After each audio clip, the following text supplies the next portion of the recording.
My name is Luke. I am a personal trainer here at Rise and Grind Fitness here in Alameda, and I've been doing this for about 11 years.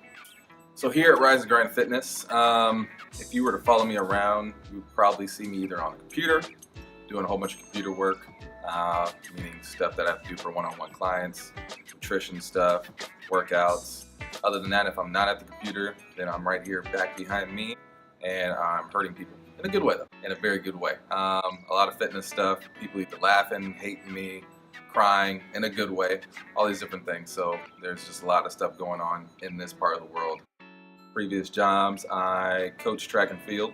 I also did security and promotions and things like that for nightclubs back in the day. In nightclubs, you have all different people from all different walks of life coming in there, and you have to adapt to every situation. So if I'm going to be training, I use the same kind of things. I have to adapt to each person individually and see how that works. So here at Rise and Grind Fitness, the way that it works is this is a gym/studio. So you can have a membership if you want to. Other than that, it's mainly a personal training gym. So people come in here for all different kinds of personal training. There's tandem training, which means two people. Usually it's a spouse or a friend. Then there is group training. Small group training is what I mean, which is about 3 to 5 people. And it's personal training, but it's cheaper than personal training because you have a group. Then you have one-on-one, which is one-on-one personal training. And then you have classes. And classes are usually, between 6 to 20 people.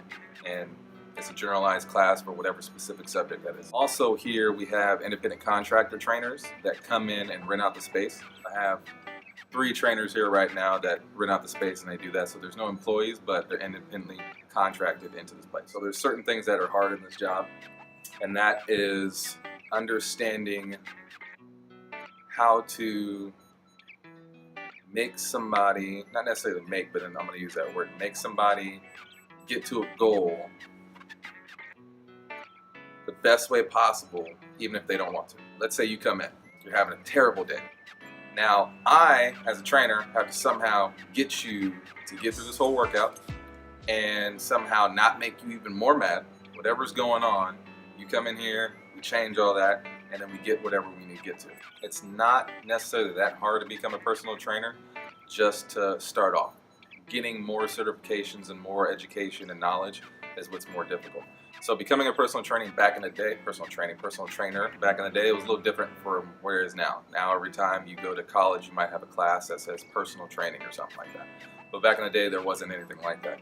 If you wanted to do personal training, you would usually, if you wanted to do schooling, it would be kinesiology, physiology, anatomy, and biochemistry, and things that have to do with the body, but it wouldn't teach you how to be a personal trainer. So you still would have to do some form of certification. It lasts for, let's say, 2 years, and then you have to keep getting continual education. So if I'm just a personal trainer, I'm just a personal trainer. But if I wanted to do corrective exercise, then I have to get a certification on corrective exercise. If I wanted to do, things with sports, I would get sports performance. I want to do golf. I specifically want to do golf, and I would learn about golf. Stretching, yoga, so on and so forth. So everybody has a different certification. You also need CPR training and so on and so forth. Basically, when I started at 24 Hour Fitness as a personal trainer, nothing was really getting me to be like, oh, I love doing this. And then one day a woman came in and she had polio. In my head, nothing's impossible. So I was like, okay, whatever you think is not possible, this is gonna happen. What we did was, she gave me a book on polio.